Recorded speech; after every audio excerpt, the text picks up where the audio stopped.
MTA International, reaching the corners of the earth.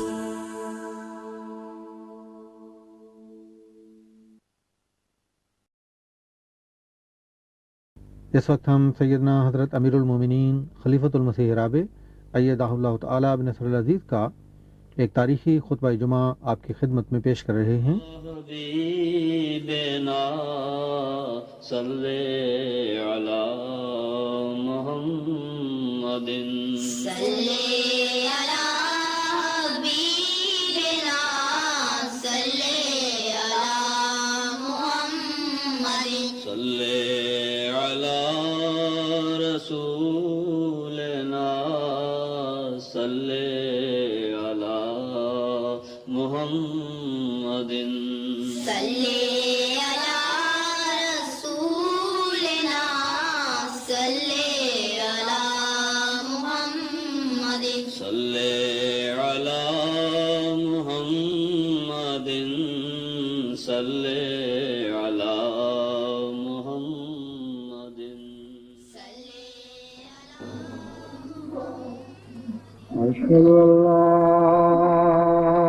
أن لا إله إلا الله وحده لا شريك له وأشهد أن محمدا عبده ورسوله أما بعد فأعوذ بالله من الشيطان الرجيم بسم الله الرحمن الرحيم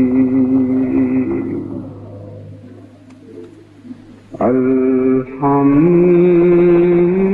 لله رب العالمين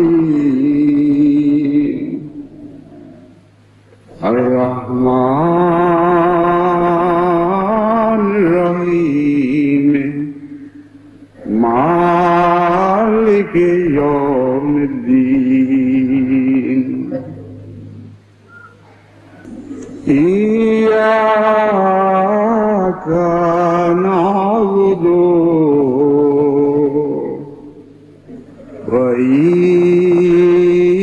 وإياك نستعين اهدنا الصراط المستقيم صراط الذين أنعمت عليهم غير المغضوب عليهم ولا الضالين۔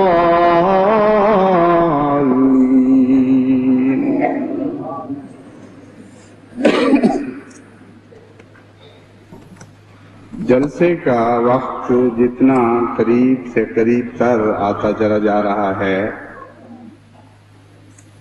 اسی قدر وقت کی رفتار بھی بڑھتی جا رہی ہے۔ یوں معلوم ہوتا ہے کہ جوں جوں جلسہ قریب آیا، وقت نے چلتے چلتے دوڑنا شروع کیا اور اب دوڑتے دوڑتے اڑنے لگا ہے،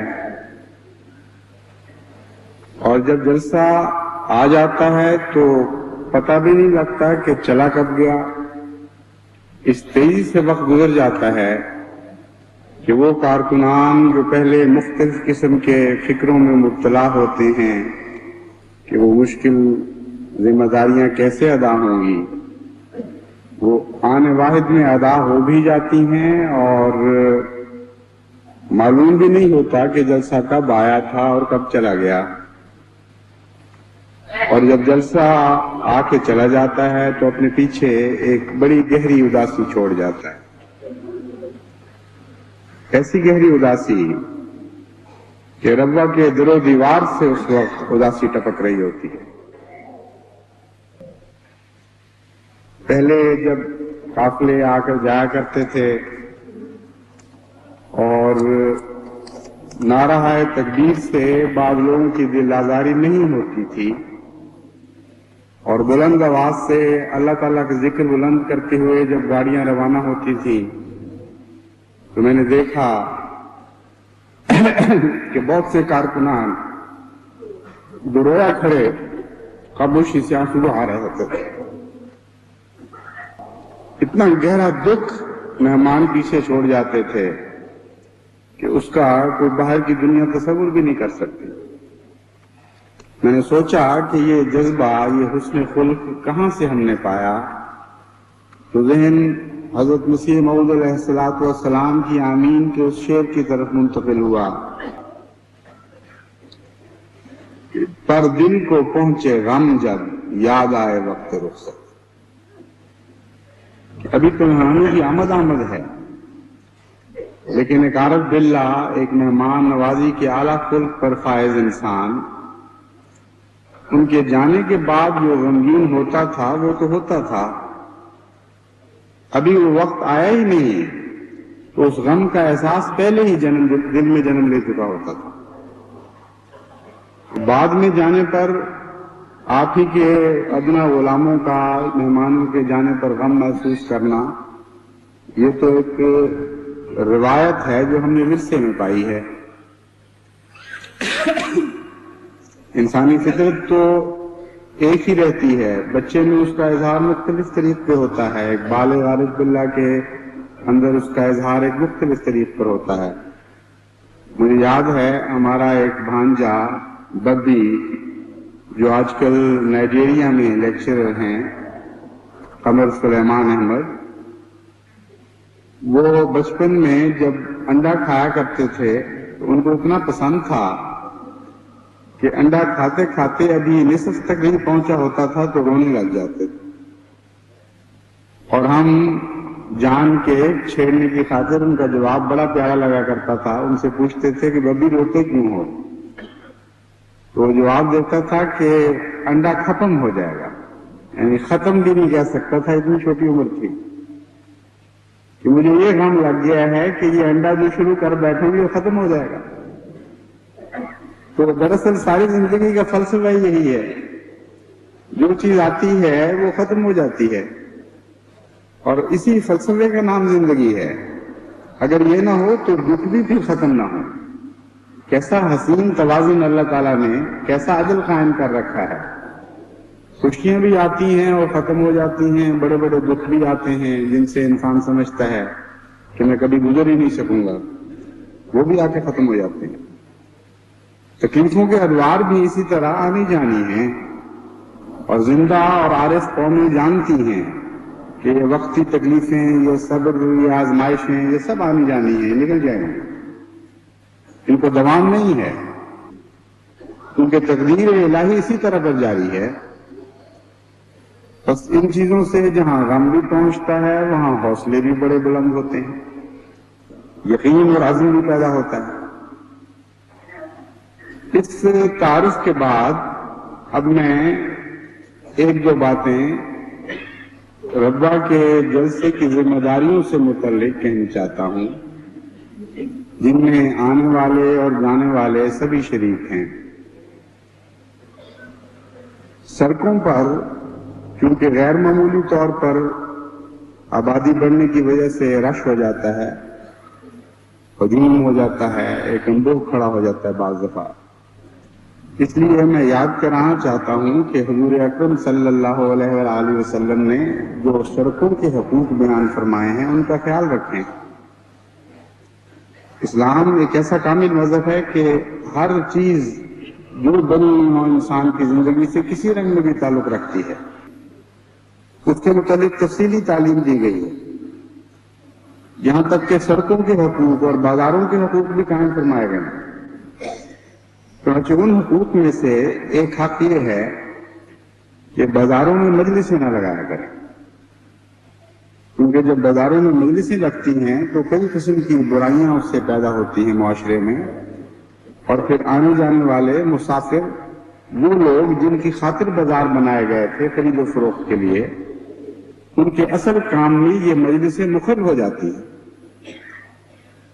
تو جو چیز بھی اصل میں مخل ہو اسی کا نام غیر منصفانہ فعل ہے. تو بازاروں کا عدل یہ ہے کہ آپ وہاں اتنی دیر رہیں جتنی دیر وہاں رہنا ضروری ہے، اتنی دیر بیٹھیں ہوٹلوں میں جتنی دیر ہوٹل میں بیٹھنا ضروری ہے. مجلسوں کے اڈے وہاں نہ بنائیں، اور اگر بیٹھنا پڑتا ہے کہیں رکنا پڑتا ہے کچھ دیر کے لیے لازماً رکنا پڑتا ہے تو اس وقت بھی ذکر الہی میں مصروف رہیں، دین کی باتیں کریں تاکہ رضا کا ماحول اللہ تعالیٰ کے ذکر سے مہک اٹھے. دوسری بات یہ ہے کہ جب آپ چلتے ہیں بازاروں میں تو کارکن آپ کو کہتے ہیں کہ آپ یہ رستہ اختیار کریں، وہ نہ کریں، وہ اختیار کریں، یہ نہ کریں. تو اس وقت دو قسم کی بعض دفعہ مشکلات پیدا ہو جاتی ہیں. بعض اوقات کارکنان تحکم اختیار کر لیتے ہیں، محبت اور عاجزی سے سمجھانے کی بجائے وہ تحکمانہ رنگ اختیار کرتے ہیں. تو ایسی صورت میں وہ لوگ بھی جن کو تعاون کی عادت ہے بعض دفعہ مزاج کی وجہ سے بھڑک اٹھتے ہیں. انسانی مزاج اللہ تعالیٰ نے بے شمار قسموں کے پیدا کیے ہیں. بعض لوگ بڑی جلدی بھڑک اٹھتے ہیں، ان کا بیماریوں سے بھی تعلق ہوتا ہے. کسی کو ہائی بلڈ پریشر ہے اور وہ بے اختیار ہو جاتا ہے اور پھر بڑی بڑی سخت باتیں بھی کہہ دیتا ہے. تو اول تو کارکنان کو تہذیب کے دائرے میں رہنا چاہیے، اخلاق کے دائرے میں رہنا چاہیے، اور جہاں تک ممکن ہو محبت اور پیار کے ساتھ سمجھائیں. رستہ ایک سب کے درمیان ایک مشترک چیز ہے، اس لیے انتظامی دقتوں کے پیش نظر اگر ہمیں بعض لوگوں سے درخواست کرنی پڑتی ہے کہ تھوڑی دیر ٹھہریں یا اس طرف چلیں اس طرف نہ چلیں، مستورات کی طرف نہ چلیں، مردوں کی طرف چلیں، یہ ان کی ضرورت کی خاطر ہے. اور رستے کے حقوق میں یہ بات اس لیے داخل ہے کہ رستے کے حقوق کا فلسفہ یہ ہے کہ ہر آنے جانے والے کے لیے آسانی پیدا کی جائے. تو اجتماعی آسانی پر انفرادی آسانیوں کو قربان کیا جاتا ہے. اس لیے یہ انتظامات کسی تحکم کے، کسی زبردستی کے، کسی شاہی کے مظہر نہیں ہوتے، بلکہ عوامی محدود کے لیے بعض افراد سے درخواست کی جاتی ہے کہ آپ اجتماعی طور پر اپنے نفس کو قربان کریں. ایک اعلیٰ مقصد کے لیے قربانی ایک ادنا چیز کی، یہ ایک بنیادی فلسفہ ہے زندگی کا. تو جب اجتماعیت کے مقابل پر انفرادیت آئے گی تو پھر انفرادیت کو قربان ہونا پڑے گا. لیکن بحیثیت مجموعی اجتماعیت کی حفاظت بھی افراد کو فائدہ پہنچاتی ہے. اجتماعیت کوئی ایسی چیز نہیں ہے کہ جو افراد سے کلیتاً الگ اوپر کی فضا میں بس رہی ہو، وہ آپ کے فائدے سارے اجتماعیت کو پہنچ رہے ہیں اور آپ محروم رہ رہے ہیں. ہرگز ایسی بات نہیں.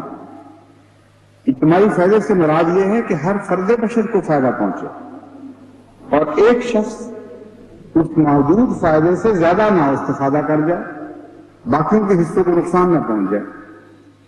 تو بالآخر یہ فائدہ ہر فرد کی طرف ہی لوٹتا ہے. اس لیے تعاون کی روح ہی بہتر ہے اور آپ کے اپنے اور مفاد کے اندر ہے.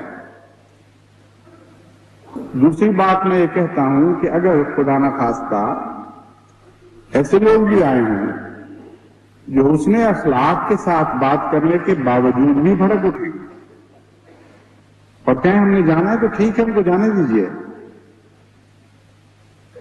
جب تک حکومت رستے کے اوپر ایسی پابندیاں عائد نہ کرے کہ فلاں رستے سے فلاں کا گزرنا ضروری ہے، فلاں کا گزرنا ضروری نہیں، جو پبلک جگہ ہیں، جو ہماری جائیداد نہیں ہے. مثلا یہ جلسہ کا ہماری جائیداد ہے، یہاں ہمیں پورا حق ہے انتظام کرنے کا، روکنے کا، کسی کو داخل کرنے کا، مگر سڑکیں تو ہماری جائیداد نہیں ہیں. وہاں ایسی صورت میں آپ کو اپنے دائرہ اختیار سے تجاوز نہیں کرنا چاہیے. حکومت کے متعلقہ ادارے ہیں، وہ تعاون پر آمادہ ہیں، آپ ان سے تعاون کریں، ان سے تعاون حاصل کریں اور ان کی طرف منتقل کیا کریں ایسے مسائل، بجائے اس کے کہ اپنے حق میں قانون لیں. یہ اسلام کی اخلاقی تعلیم کے بھی خلاف ہے اور حکمت کے بھی خلاف ہے۔ تیسری بات اس ضمن میں یہ کہوں گا کہ اس وقت اگر کوئی تلخی کے ساتھ بولتا ہے تو آپ آگے سے تلخی نہ کریں، یعنی کارکنان، اور پیار کے ساتھ محبت سے سمجھائیں۔ صبر کے اندر بڑی طاقت ہے، انکسار میں ایک بہت بڑی طاقت ہوتی ہے، اور اگر انکسار اور تکبر کا مقابلہ ہو تو لازماً انکسار جیتا کرتا ہے اگر صبر ساتھ شامل ہو جائے۔ اس لیے اپنے اندر یہ دو اخلاق کی اعلیٰ قدریں پیدا کریں، انکسار لیکن صبر کے ساتھ، تحمل کے ساتھ، پوری طرح علم کے ساتھ آپ اس کو اختیار کریں تو انشاءاللہ تعالیٰ اس سے بڑا فائدہ پہنچے گا۔ جہاں تک مہمانوں کے عمومی حقوق کا تعلق ہے، اس میں حفاظتی نقطہ نگاہ بھی شامل ہے۔ بعض اوقات ہم نے دیکھا ہے جلسہ سلانے پر بعض لوگ یہ سمجھ کر کہ میلہ ٹھیلا ہے اور لوگ غافل ہوں گے، ان کو لوٹنے کے لیے آتے ہیں۔ چنانچہ ایک دفعہ مجھے یاد ہے اس انتظام میں میں بھی شام میں متعلق تھا، بہت سے جیب کچرے ربا میں آ گئے، باقاعدہ منظم گروہ تھا، اور ایک جو دن بہت مشکل پڑی ہمیں، یہاں تک کہ اس محاورے کے مطابق set a thief to catch a thief, کہ چور کو پکڑنے کے لیے چور کو ہی ملازم رکھا جائے، وہ چور کی ادائیں بہتر سمجھتا ہے۔ تو ایک ایسا شخص قابو آیا جو کسی زمانے میں اس گروہ سے تعلق رکھتا تھا، اس نے چند منٹوں کے اندر اندر سارے جیب کترے پکڑوا دیے۔ تو بات یہ ہے کہ اس موقع پر اور بھی کئی قسم کے خطرات پیدا ہو سکتے ہیں، کئی قسم کی بدنیتیں لوگ لے کے آتے ہیں، چور اچکے اٹھائی گی اور کئی بدنی طور پر نقصان پہنچانے والے، کئی فتنے پیدا کرنے والے۔ تو ان سب کے خلاف آپ کو پوری طرح شعور کے ساتھ وقت گزارنا چاہیے۔ اس ضمن میں سب سے اہم دفاع تو دعا ہے، کیونکہ دعا کی برکت شامل ہو تو اکثر مخالفانہ تدبیریں خود ہی باطل ہو جایا کرتی ہیں، پتہ اس وقت لگتا ہے جب وہ ناکام ہو چکی ہوتی ہیں، اور دعا نہ ہو تو معمولی تدبیریں بھی بڑے بڑے حادثوں میں تبدیل ہو جاتی ہیں۔ اس لیے بکثرت دعا کریں کہ ان تمام مخفی خطرات سے اللہ تعالیٰ ہمیں محفوظ و معمون رکھے۔ دوسرا، باشعور طور پر ہر شخص آنکھیں کھول کر رہے۔ مومن کے متعلق یہ خیال جو عام محاورہ ہے کہ بلہن ہوتا ہے، بے وقوف ہوتا ہے، یہ نہایت ہی جاہلانہ محاورہ ہے، تاریخی کی پیداوار ہے، نور کی پیداوار نہیں۔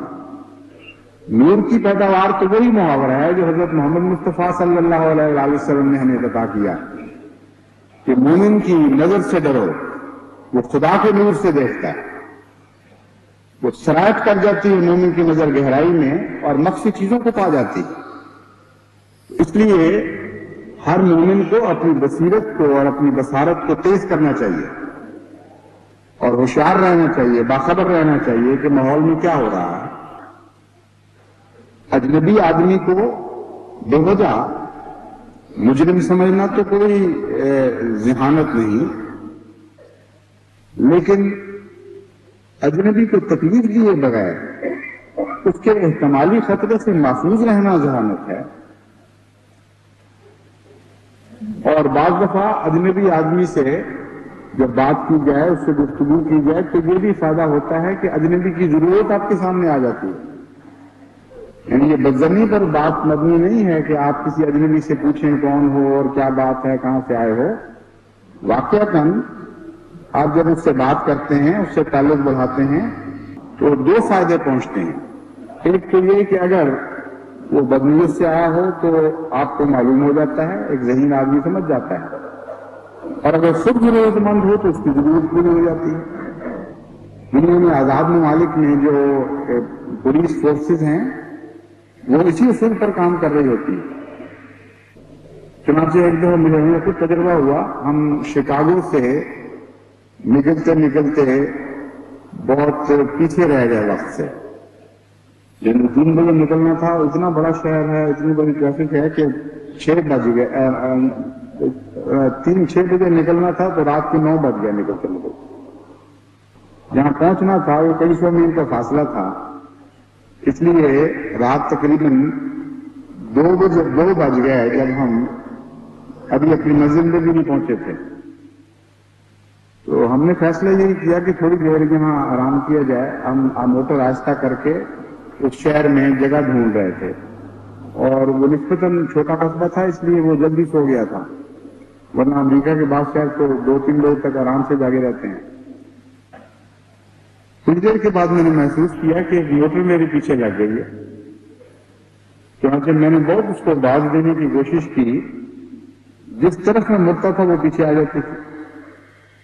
یہاں تک کہ میں نے مناسب یہی سمجھا کہ اب کھل کے بات ہونی چاہیے. اگر کوئی شریر آدمی ہے تو پھر ٹھیک ہے، اس کو شرارت کا موقع اسی شہر میں ملے، باہر نکل کے پھر کیوں ملے. چنانچہ میں نے موٹر روکی اور اتر کے گیا تو اندر سے ایک پولیس والا اترا اور اس نے سلام کر کے بڑی معذرت سے کہا کہ آپ کو تکلیف دینا مقصود نہیں ہے، میں پوچھنا چاہتا ہوں کہ آپ کو کیا بات ہے، آپ کیوں آہستہ آہستہ جگہ جگہ پھیر رہے ہیں، کوئی مقصد نظر نہیں آ رہا. اور وہ بڑے اخلاق سے اس نے بات کی. اس کا مقصد بھی پورا ہو گیا اور میرا مقصد بھی پورا ہو گیا. میں نے اس کو کہا کہ ہم سونے کے لیے جگہ ڈھونڈ رہے ہیں اور کوئی مل نہیں رہی. تو نے کہا میرے ساتھ تشریف لائیں، میں بھی آپ کو جگہ دلوا دیتا ہوں. کیونکہ وہ جانتا تھا ان جگہوں کو، وہاں ہمیں لے کے گیا اور ایک بڑی اچھی رات ٹھہرنے کی جگہ مہیا کر دی. تو یہ جو آج کل ترقی یافتہ قومیں ہیں، ان میں رفتہ رفتہ بعض اخلاق بھی ترقی کر گئے ہیں. ان میں سے یہ حسن معاشرت کا ایک اخلاق خلق ہے. تو آپ بھی تو پہلے ہی بہت زیادہ ترقی یافتہ قوم ہے، اتنی ترقی یافتہ کہ حضرت محمد مصطفیٰ صلی اللہ علیہ وسلم نے آپ کو حسن خلق و حسن سیرت خود سکھایا ہے. تو یہ مثالیں اس لیے نہیں دے رہا کہ ان کی پیروی کریں. میں تو حضرت محمد مصطفیٰ صلی اللہ علیہ وسلم کی سنت کی طرف آپ کو توجہ دلاتا ہوں اور آپ کو یہ بتا رہا ہوں کہ وہ سنت ایسی پیاری سنت ہے کہ جب غیر بھی اس کی پیروی کرتے ہیں تو حسن پا جاتے ہیں. اپنوں کو تو زیادہ توجہ اور زیادہ خلوص کے ساتھ اس سنت کی پیروی کرنی چاہیے. اس لیے اس پہلو سے بیدار مغزی کے ساتھ آپ ہر ناواقف جس کے متعلق آپ کو خیال ہے کہ یہ بے مقصد پھر رہا ہے، اس سے رابطہ پیدا کریں، اس کے ساتھ خیال رکھیں اس کا. اگر اس کی کوئی ضرورت ہے تو وہ پوری ہونی چاہیے. اگر کوئی قابل ذکر بات سامنے آئے تو متعلقہ افسران کے پاس وہ بات پہنچانی چاہیے اور قانون کو اپنے ہاتھ میں نہیں لینا چاہیے. ایک یہ پہلو ہے جو جس رنگ میں ہم سب مل کے مہمان بھی اور میزبان کی خدمت کر سکتے ہیں. ایک اور پہلو ہے خدمت کا،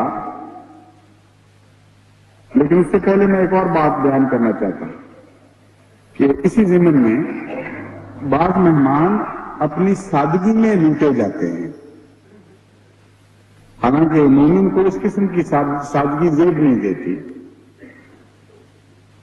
مجھے تجربہ ہے مہمان نوازی کے انتظام کے ساتھ منسلک رہنے کا، اور میرے سامنے کئی ایسی باتیں آئیں جو اس کی وجہ سے بڑی تکلیف پہنچی، بڑا بڑا نقصان اٹھایا ہے بعض احمدی مہمانوں نے اپنی سادگی میں. ایک ٹیپ ریکارڈر لے کے آیا ہوا تھا بیچارہ تقریریں ریکارڈ کرنے کے لیے، تو وہ سن رہا تھا تو اس میں ایک آدمی دوڑ آیا کہ آپ کے فلاں دوست جو آپ کے ساتھ وہاں جب باتیں کر رہے تھے وہ کہتے ہیں تھوڑی دیر کے لیے ٹیپ ریکارڈر دیں. اس نے اسی وقت پکڑا دیا، حالانکہ وہ آدمی نہ دیکھا نہ جانا، اور وہ لے کر غائب ہو گیا. تو جب دوست ملے انہوں نے کہا تم نے تو تھوڑی دیر کے لیے مانگا تھا، واپس تو کرو. اس نے کہا کیسا ٹیپ ریکارڈر، مجھے پتہ ہی کچھ نہیں. بعد میں پتا چلا کہ یہی واقعات اور جگہ بھی ہوئے اسی قسم کے. تو بہت سے مہمانوں کا سادگی میں نقصان ہو گیا. ایک آدمی ایک قیامگاہ میں آیا کہ فلاں مہمان صاحب جو ہیں ان کی بس جا رہی ہے اور وہ اپنا بستر اور سامان چھوڑ گئے ہیں تو فوری طور پر دے دیں، وہ آ نہیں سکتے، میں لینے کے لیے آ گیا۔ اس وقت جو میزبان یا مہمان بیٹھے ہوئے تھے سارے، انہوں نے کہا ٹھیک ہے، اسی وقت بستر اٹھائے، اس کو ساتھ لگوایا، اور وہ چور صاحب تھے جو اٹھا کے بھاگ گئے۔ تو اس لیے بیدار مغزی کی ان معنوں میں بھی ضرورت ہے، اپنا دفاع خود کریں۔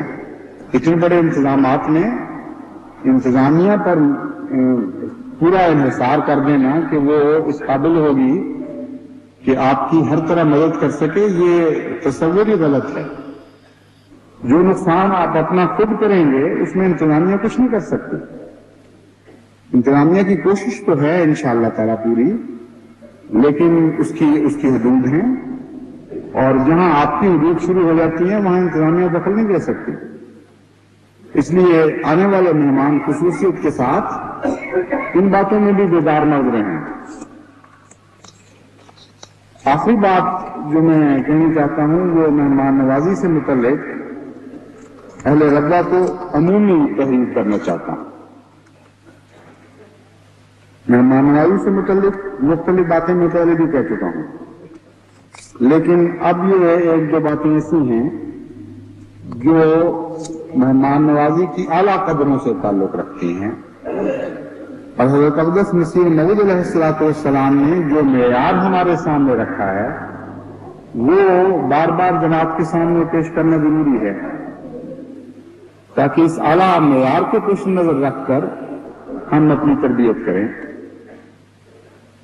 حضرت منشی ظفر احمد صاحب کپور تھلوی رضی اللہ تعالیٰ عنہ بیان فرماتے ہیں کہ ایک دفعہ دو شخص منی پور آسام سے قادیان آئے اور مہمان خانہ میں آ کر انہوں نے خادمان مہمان خانہ سے کہا کہ ہمارے بستر اتارے جائیں اور سامان لایا جائے، چرپائی بچھائی جائے۔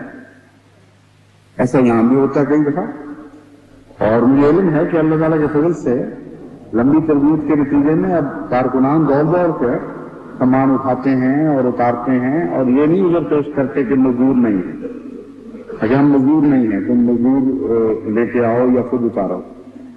مگر اس زمانے میں جو ملازم تھے مہمان خانے کے، ان کی بھی پوری تربیت نہیں ہوئی تھی، تو انہوں نے آگے سے خادموں نے یہ جواب دیا کہ آپ خود اپنا سامان اتاریں، چرپائیاں بھی مل جائیں گی، دیکھی جائے گی۔ دونوں مہمان اس بات پر اتنے رنجیدہ خاطر ہوئے کہ فوراً یکے میں سوار ہو کر واپس روانہ ہو گئے۔ منشی ظفر علی صاحب کہتے ہیں کہ میں نے حضرت مولوی عبد الکریم صاحب سے ذکر کیا تو مولوی صاحب فرمانے لگے جانے بھی دو، ایسے جلد بازوں کو جاتے ہیں تو جائیں۔ حضور کو اس واقعہ کا علم ہوا تو نہایت جلدی سے ایسی حالت میں کہ جوتا پہننا بھی مشکل ہو رہا تھا، حضور ان کے پیچھے نہایت تیز قدم سے چل پڑے، چند خدام بھی ہمراہ ہو گئے، میں بھی ساتھ تھا۔ نہر کے قریب جو 2.5 میل کے فاصلے پر ہے ان کے یکے کو جا لیا، اور حضور کو آتا دیکھ کر وہ خود یکے سے اتر پڑے۔ حضور نے انہیں واپس چلنے کے لیے فرمایا کہ آپ کے واپس ہونے کا مجھے بہت درد پہنچا ہے۔ چنانچہ وہ واپس ہوئے، حضور نے یکے میں سوار ہونے کے لیے انہیں فرمایا اور فرمایا کہ میں ساتھ ساتھ چلتا ہوں، مگر وہ شرمندہ تھے اور وہ سوار نہ ہوئے۔ اس کے بعد مہمان خانے پہنچے، حضور نے ان کے بستر اتارنے کے لیے ہاتھ بڑھایا، مگر خدام نے حضور کو ایسا نہ کرنے دیا اور خود اتارا۔ حضور نے اسی وقت 2 نواری پلنگ منگوائے اور ان کے بستر ان پر کروائے اور ان سے پوچھا کہ آپ کیا کھائیں گے، اور پھر خود ہی فرمایا کیونکہ اس طرف یعنی آپ کے علاقے کی طرف چاول کھائے جاتے ہیں، اور رات کو دودھ کے لیے بھی پوچھا، غرضی کے کیونکہ چاول کھائے جاتے ہیں اس لیے چاول میں خود ہی بھجوا دوں گا۔ اور پھر دودھ کے لیے پوچھا، غرضی کے ان کی تمام ضروریات اپنے سامنے مہیا فرمائیں اور جب تک کھانا آیا وہیں ٹھہرے رہے۔ اس کے بعد حضور نے فرمایا کہ ایک شخص جو اتنی دور سے آتا ہے، راستے کی تکالیف اور صعوبتیں برداشت کرتا ہے، یہاں پہنچ کر سمجھتا ہے کہ اب میں منزل پر پہنچ گیا، اگر یہاں آ کر بھی اس کو وہی تکلیف ہو تو یقیناً اس کی دل شکنی ہوگی۔ ہمارے دوستوں کو اس کا خیال رکھنا چاہیے۔ اس کے بعد جب تک وہ مہمان ٹھہرے رہے، حضور کا یہ معمول تھا کہ روزانہ 1 گھنٹے کے قریب ان کے پاس آ کر بیٹھتے اور تقریر وغیرہ فرماتے۔ جب وہ واپس چلے تو صبح کا وقت تھا، حضور نے 2 گلاس دودھ کے منگوائے اور فرمایا یہ پی لیجئے، اور کچھ دیر تک ان کو چھوڑنے کے لیے ساتھ گئے۔ راستے میں بار بار ان سے فرماتے رہے کہ آپ تو مسافر ہیں، آپ یکے میں سوار ہو لیں، مگر وہ سوار نہ ہوئے۔ چنانچہ اسی نہر پر جا کر ان کو رخصت کیا جہاں سے لے کے آئے تھے۔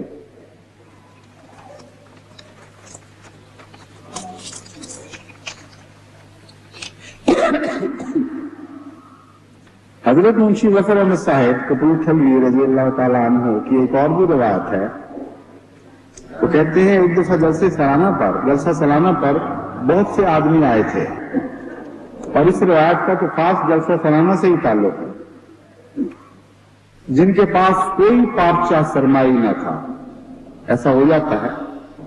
چنانچہ گزشتہ چند سالوں سے مہمان نوازی کا شعبہ میرپور چونکہ کیا گیا تھا، ہم نے یہ انتظام کیا کہ ارد گرد کی جماعتوں سے بستر منگوا کر یہاں رکھے جائیں، تاکہ کچھ مہمان جو بغیر بستر کے آ جاتے ہیں، مثلاً افغانستان سے بعض مہمان آتے تھے جو بغیر بستر کے آتے تھے، ان کے لیے مشکل تھا اٹھانا، تو ان کے لیے بستر مہیا کیے جائیں۔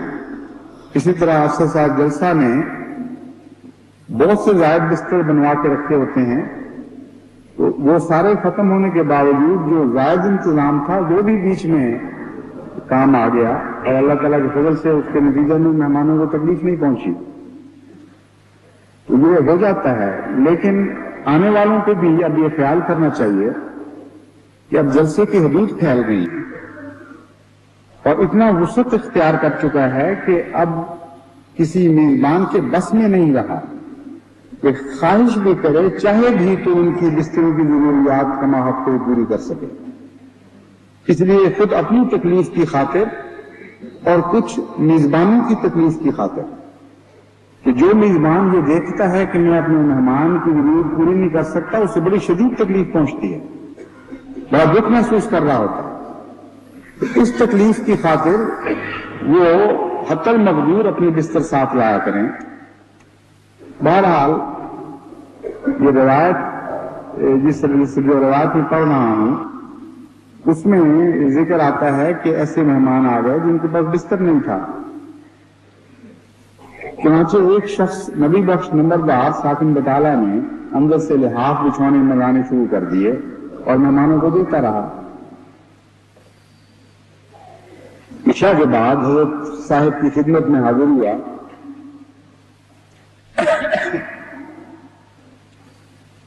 تو آپ بغلوں میں ہاتھ دیے بیٹھے تھے، اور ایک صاحبزادہ جو غالباً حضرت مسلم اور خلیفۃ المسیح ثانی لکھا ہے آپ نے، خلیفۃ المسیح ثانی تھے، پاس لیٹے تھے اور ایک چوڑا انہوں اڑا رکھا تھا۔ معلوم ہوا کہ آپ نے بھی اپنا لحاف اور بچھونا طلب کرنے پر مہمانوں کے لیے پیش کر دیا تھا۔ میں نے عرض کی کہ حضور کے پاس تو کوئی پارچہ نہیں رہا اور سردی بہت ہے۔ فرمانے لگے کہ مہمانوں کو تکلیف نہیں ہونی چاہیے، ہمارا کیا ہے، رات گزر ہی جائے گی۔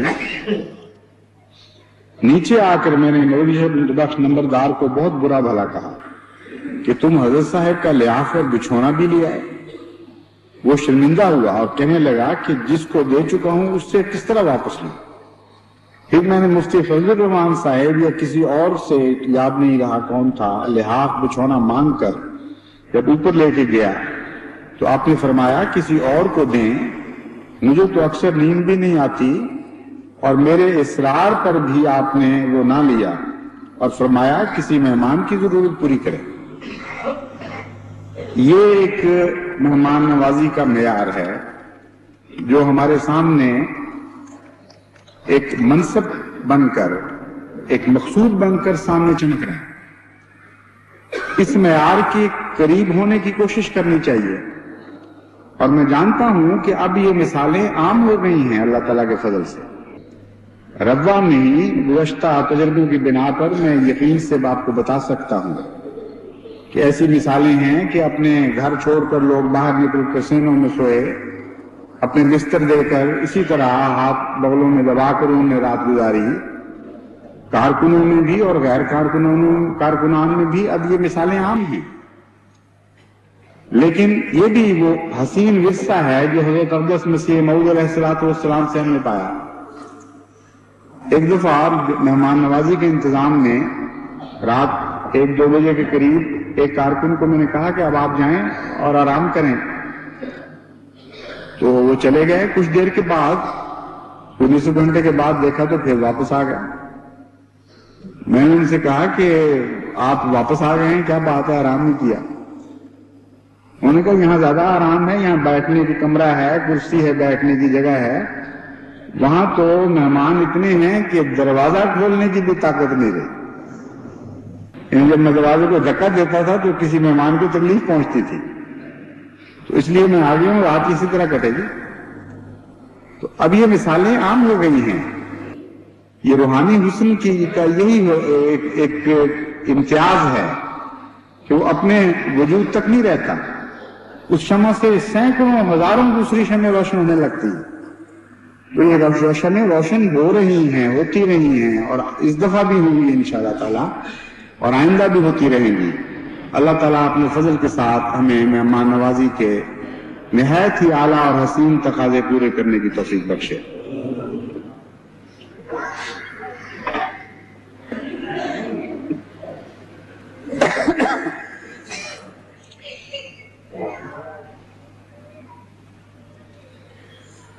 الحمدللہ نحمدہ ونستعینہ ونستغفرہ ونؤمن بہ ونتوکل علیہ ونعوذ باللہ من شرور انفسنا ومن سیئات اعمالنا ومن يهده الله فلا مضل له ومن يضلله فلا هادي له ونشهد أن لا إله إلا الله وحده لا شريك له ونشهد أن محمدا عبده ورسوله عباد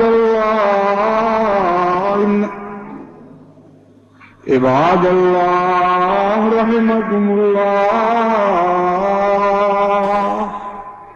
إن الله يأمر بالعدل والإحسان وإيتاء ذي القربى وينهى عن الفحشاء والمنكر والبغي يعظكم لعلكم تذكرون اذكروا الله يذكركم وادعوه يستجب لكم ولذكر الله أكبر